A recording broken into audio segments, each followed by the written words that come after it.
Hey, now that is a great idea. I'm gonna come out and say, even though it's only January when I'm recording this, Big Zane is the best minifigure that has come out and will come out this year. Yeah, I know Moro's come back after 10 years and we got Rogue J and a whole bunch of other cool minifigures besides already, but for me, nothing tops Big Zane here. And of course, I have had Golem slash Rocky Cole slash whatever you want to call him on my to build list for a while now, but I just haven't gotten around to it. So to me, it only seems natural just to take a handful of parts and maybe build something that looks a little bit like this. So obviously this isn't 100% accurate, but I think as far as minifigure scale goes, this is probably the best representation that you can have for Stone Cole. You'll notice that a lot of the parts are similar to the ones that are on Big Zane there, only I did switch out a couple of the slope pieces for some more textured slopes. Of course, on the chest, I opted for a more rocky build. I was torn between using more dark gray, but I figure since black is the main color for Cole's suits, I would just use a lot more black and then some dark gray just to highlight things. There is some silver on the shoulders here as well.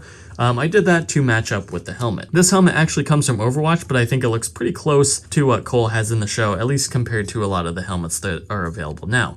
Maybe it's not all that accurate, and at this point, it probably is pretty expensive since Overwatch has been out of production for a few years now, but of course we do have some other alternatives. The head that I'm using is from the Dungeons & Dragons collectible minifigure series. It does surprisingly look like an angrier version of Cole, maybe with a slightly bigger chin and some cheekbones.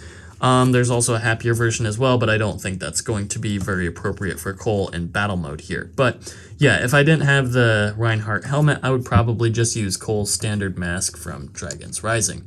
I think that's probably going to be a pretty good alternative here. Maybe not the most accurate, but you could replace it with any other helmet of your choice. Of course, we do have some other head options as well. I'm using the Dungeons & Dragons one because it's probably going to be the easiest to find.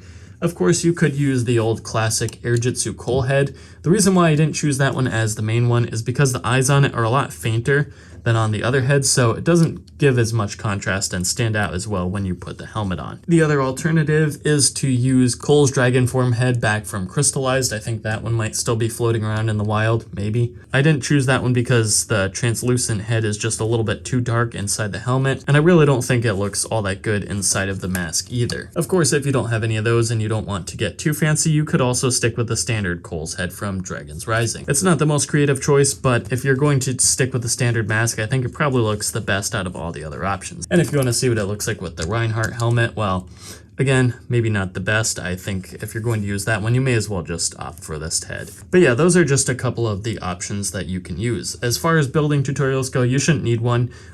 Basically, this is the exact same as Big Zane. All I did was color swap and, of course, swap out a few parts here. Oh, before I forget, I actually did make one more change. I did make one relatively minor change in the construction of Cole here. You can see that Big Zane here has a larger bracket than Cole does, and the reason for that is so that Cole's helmet and mask pieces will fit on the body. And then of course I used a 2x3 plate here instead of a 2x4 plate that Zane uses. And again, that just gives a little bit of an indent so that Cole's helmet has a little space to go and it doesn't look like his helmet is popping off his body, because that's how tall the head would have to be without that little gap. So that's just a little heads up there.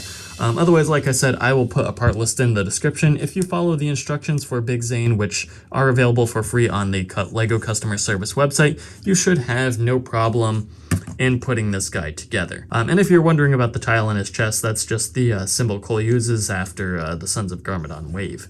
You could really replace this with anything you want, and in fact, if you want, you could just leave it off entirely for a probably more accurate look. And on the back here, you can see I did leave in that plate with a bar that Big Zane has here, and the reason for that is that if you have the Zane's Ultra Combiner set, you can just plug this guy in and see how it would look. Or you could do that with any of the other ninja. Let's say you want that mech to be Kai's, just build a giant Kai, plug him in as well. It's really up to you. And that is it for Giant Cole here. If you managed to build him, feel free to DM me a post over on Instagram and I'll share it to my story. As for the rest of you, if you enjoyed this video, you already know what to do. Like, comment, share, subscribe, do all that other good stuff. And of course, if you enjoyed the video, yeah, feel free to check out the other content on my channel.